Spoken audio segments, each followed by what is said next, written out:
सोनी। आप सुन रहे हैं अमित पटेल की आवाज में।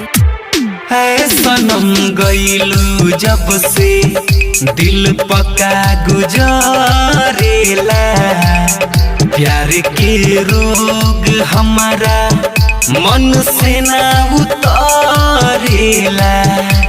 है सनम गइलू जब से दिल पका गुजरेला, प्यार के रोग हमारा मन से ना उतारेला। न जियल जाला न मुअल जाला, न जियल जाला है। न जियल जाला न मुअल जाला, न जियल जाला है। DJ Mithu Raja Patsoni. Presented by Lovely Films Production। बड़ा याद आवेला दिन मोहब्बत के कइले बा हमके हो पागल। नहीं बा सहारा टूटल बा दिल दोबारा, हो लभो के ई रोग बा लागल। जेहने जाइयो होने लुगाबा हमरे पथु करेला, प्यार के रोग बा लागल दिल से ना उतारेला। ना जियल जाला ना मुअल जाला, ना जियल जाला है। ना जियल जाला ना मुअल जाला, ना जियल जाला हो। डीजे मिठू राजा पटसोनी।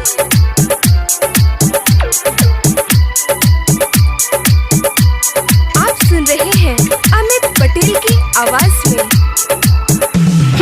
नैना मिला के दीवाना बना के तू छोड़ देलू जब से सनम।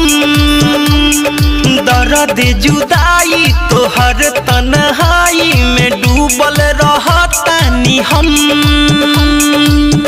तोहके ही ना पता बाबे मिठुआ कैसे रहेला, प्यार के रोग बा लागल दिल से ना उतारेला। न जियल जाला न मुअल जाला, न जियल जाला है। न जियल जाला न मुअल जाला, न जियल जाला है। ऐ सनम गइलू जब से दिल पका गुजरेला, प्यार के रोग हमारा मन से ना उतारेला। न जियल जाला न मुअल जाला, न जियल जाला है। न जियल जाला न मुअल जाला, न जियल जाला हो।